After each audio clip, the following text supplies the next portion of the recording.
Hola chicas, hola chicos, de nuevo. Lo primero, como siempre, espero que sigáis todos bien, que sigan bien vuestras familias.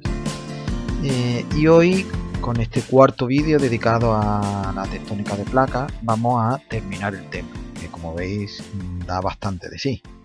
Una peculiaridad que tiene la tectónica de placas es que es una teoría que presenta ideas que se pueden usar desde muchos puntos de vista, desde diferentes perspectivas. Y por eso la hemos dicho que es una teoría polifacética, que tiene muchas caras. En concreto, hoy, además de repasar y completar alguna idea sobre los conceptos de placa litosférico y bordes de placa que estuvimos viendo en el vídeo anterior, lo vamos a dedicar a analizar y a estudiar dos de esos puntos de vista o dos de esas perspectivas especiales, que son el ciclo de Wilson y la orogénesis. Si recordáis, en el vídeo anterior estuvimos viendo que podíamos usar la fosa oceánica y las dorsales oceánicas como límites que separaban, que dividían la litosfera terrestre en partes diferentes. En este caso, en esta imagen que estáis viendo, que corresponde a un perfil del Océano Pacífico, tendríamos que nuestras dos fosas oceánicas, la que está en la zona oeste, en la zona asiática, y en la que está en la zona americana, junto con la dorsal pacífica, dividirían toda la litosfera de esta zona en cuatro secciones, en cuatro placas. Cada una de esas piezas es lo que se denomina placa litosférica. Pero este concepto de placa litosférica se ve especialmente bien, o tiene su significado sobre todo cuando lo vemos no en imágenes de perfil, sino en mapas terrestres. Aquí, en este tipo de mapas, los territorios no son ni los países, ni los continentes, ni ningún otro tipo de división. Aquí los territorios son piezas, como veis, irregulares, en las que sus límites están marcados por las dorsales, por las fosas y por algunos otros elementos que vamos a ver a continuación. Existen un gran número de placas, algunas de ellas de tamaño bastante grande, por ejemplo esta que estáis viendo aquí, que es la placa pacífica, ahora hablaremos de ella, la placa norteamericana, la placa sudamericana, la euroasiática, estas serían las grandes. Luego hay algunas placas medianas, como podrían ser por ejemplo la placa de Nazca, la de Coco, la del Caribe, y algunas más. Y luego hay también otras muchas placas muy pequeñas, microplacas, que ni siquiera están representadas en este mapa y que se sitúan en diversas zonas del planeta. Por ejemplo, esta zona de aquí, en la zona de Turquía, Grecia, es una zona donde abundan mucho las microplacas. Bueno, pues las placas están delimitadas por tres tipos de bordes, por tres tipos de límites. El primero de ellos, del que ya hemos hablado, son los límites constructivos o divergentes, que están formados por las dorsales. Por ejemplo, esta que habéis visto aquí marcada en verde, la dorsal atlántica, igual que esta, pues otras muchas dorsales que hay en el planeta. Son zonas donde la litosfera, recordad, la litosfera oceánica se está formando, se está expandiendo hacia ambos lados. Otro tipo de límites son los límites destructivos o convergentes, que corresponderían a las fosas, como es toda esta zona que estáis viendo aquí en la región occidental del Océano Pacífico. Son zonas, recordad, donde se destruye la litosfera oceánica, y por eso además se llaman bordes o límites convergentes.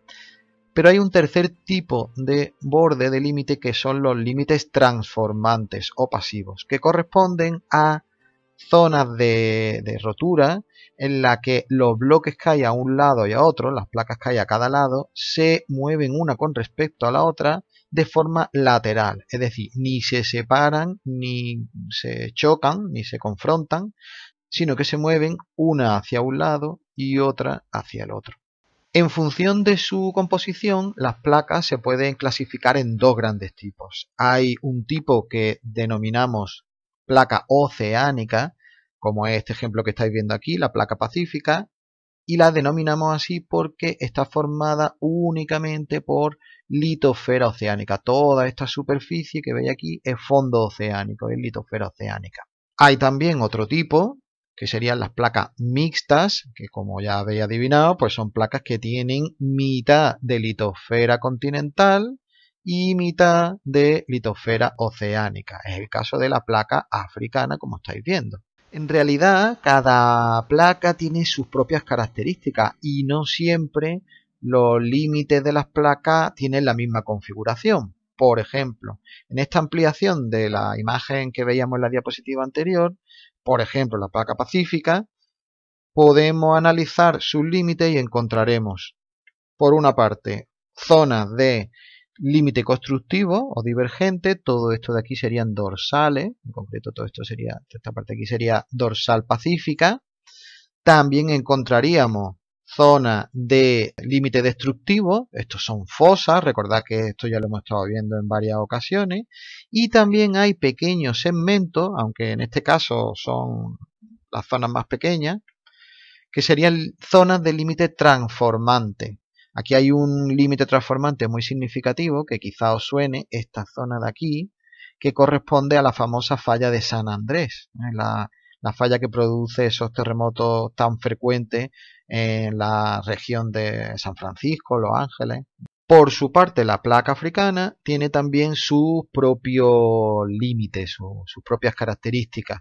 En este caso tenemos una gran zona de límite divergente porque la placa africana está rodeada en su mayor parte por dorsal oceánica, es decir, está creciendo casi por todo su perímetro, pero también encontramos una zona pequeña donde hay límite convergente, límite destructivo, que sería esta pequeña zona de aquí, de la que hemos hablado también un momento antes. Y tenemos un importante borde transformante que justo pasa por el estrecho de Gibraltar, nos afecta a nosotros directamente y sería una falla de desplazamiento lateral muy grande, que es la que hace que el sur de España sea considerado como una zona de riesgo sísmico. La conclusión es que cada placa tiene no solamente su forma característica, sino que también tiene una configuración de bordes, de límites, distinta de un caso a otro. Bien, pues antes decíamos que la teoría de la tectónica de placas, una de las virtudes o de las características que tiene es que puede analizarse, puede estudiarse desde muchas perspectivas. Hasta ahora siempre lo hemos hecho desde el punto de vista de los continentes, porque esa duda sobre el movimiento de los continentes era lo que nos movía a estudiar el tema. Pero la verdad es que la teoría se puede ver también o se puede analizar desde otro punto de vista, que sería el punto de vista de los océanos. El ciclo de Wilson es ni más ni menos que la teoría de placas, pero aplicada desde el punto de vista de los océanos, es decir, de cómo se forman, cómo crecen y cómo también se cierran y desaparecen los océanos. Veremos cómo los océanos, fijaros, se forman en mitad de los continentes. Surge una zona de adelgazamiento, de rotura, que se llama rift continental, y fijaros cómo aquí acaba de empezar a formarse un nuevo océano. Se ha separado la masa continental en dos partes, y en la zona central se forma una región de litosfera oceánica que es invadida por el agua, por el mar de océano cercano, y comienza la expansión del océano incipiente que se está formando en esta región. Si dejamos el proceso continuar, veremos cómo la dorsal se va definiendo cada vez mejor, el océano se va ensanchando, los continentes se van separando, y si lo dejamos continuar, esto va a evolucionar hasta que llegue un momento en el que esta zona de la izquierda, donde se produce una rotura en el límite entre la litosfera oceánica y la litosfera continental y comienza el proceso de subducción. Es decir, la litosfera oceánica va a empezar a deslizarse poco a poco bajo la litosfera continental. Esto va a producir dos fenómenos. Por una parte, como veis, se forma una zona volcánica y montañosa en el borde del continente, pero además vemos como el océano, que hasta entonces había estado ensanchando, comienza a hacerse cada vez más estrecho, el continente enfrentado se acerca cada vez más hasta que se produce un choque, una colisión entre las dos masas continentales. A este fenómeno se le llama obducción y, como veis, supone por una parte el cierre, la desaparición de un océano y por otra la formación de una cadena montañosa de la que después hablaremos, que se sitúa dentro del continente. Uno se puede preguntar que, bien, todo este proceso se ve en una animación, pero realmente esto no se ve como ocurre en vivo en la Tierra. Y es cierto porque el proceso es muy lento, pero es verdad que en distintos puntos de la Tierra podemos encontrar ejemplos de distintas fases del proceso. Por ejemplo, en cuanto a la primera fase, en la fase de apertura del océano, en la fase de Rift, tenemos una zona de la Tierra que es el Rif Oriental Africano, ahí donde estáis viendo en la zona que está rodeada por una circunferencia, que es un ejemplo muy bueno de proceso de apertura de un océano. Es una zona donde la corteza continental está adelgazada, se ha producido un valle, es una zona que correspondería a un valle escalonado, esto es un rift que se ve aquí, es una zona que está también ocupada por grandes lagos. Aquí está uno de ellos, el lago Victoria, aquí lo estáis viendo. Y es que aquí hay una línea, como os digo, que se ha adelgazado totalmente la litosfera continental y esta zona de África se está moviendo y separándose lentamente del resto del continente. De manera que con el paso del tiempo es probable que en esta zona se forme un surco lo suficientemente profundo como para que el océano empiece a invadir este territorio. Es decir, esta zona de aquí terminaría siendo una isla separada. De la siguiente etapa, de un océano incipiente, un océano que está recién abriéndose ahora mismo, tenemos, por ejemplo, el Mar Rojo. El Mar Rojo en su centro es un océano muy estrecho porque está empezando, un mar muy estrecho porque está empezando a formarse ahora. Y justo en el centro hay una joven dorsal que se ha formado hace muy poco tiempo, pero que ha sido capaz de separar la península arábiga de África y ha abierto ya una brecha que se ha inundado formando el Mar Rojo. Ejemplos de gran océano en expansión, pues ese lo conocemos todos, lo hemos visto muchas veces, y sería el Océano Atlántico. El Océano Atlántico es, por así decirlo, el futuro de lo que podría ser el Mar Rojo dentro de muchos millones de años.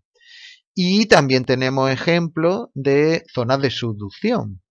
Lo tenemos aquí, en la cordillera de los Andes, entre otras muchas posibilidades.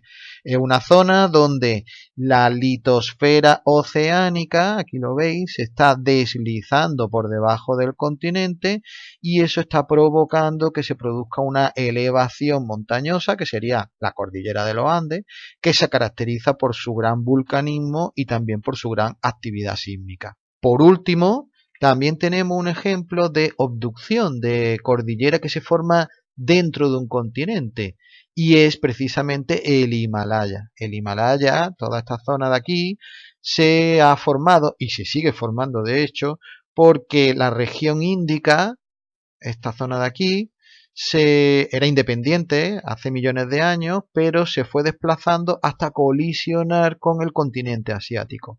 De manera que toda esta cordillera del Himalaya sería la cicatriz, sería la huella que ha dejado o que está dejando el choque entre estas dos zonas continentales. Bien, dejamos atrás el ciclo de Wilson y vamos a analizar la tectónica de placas desde otro nuevo punto de vista, que es la orogénesis. ¿Qué es la orogénesis? Pues simplemente es la formación de cordilleras montañosas por deformación compresiva, es decir, por compresión. Esa compresión, al actuar sobre los estratos, que ya sabéis que originalmente son horizontales, provoca plegamiento, fracturas y al mismo tiempo puede provocar también una elevación del terreno.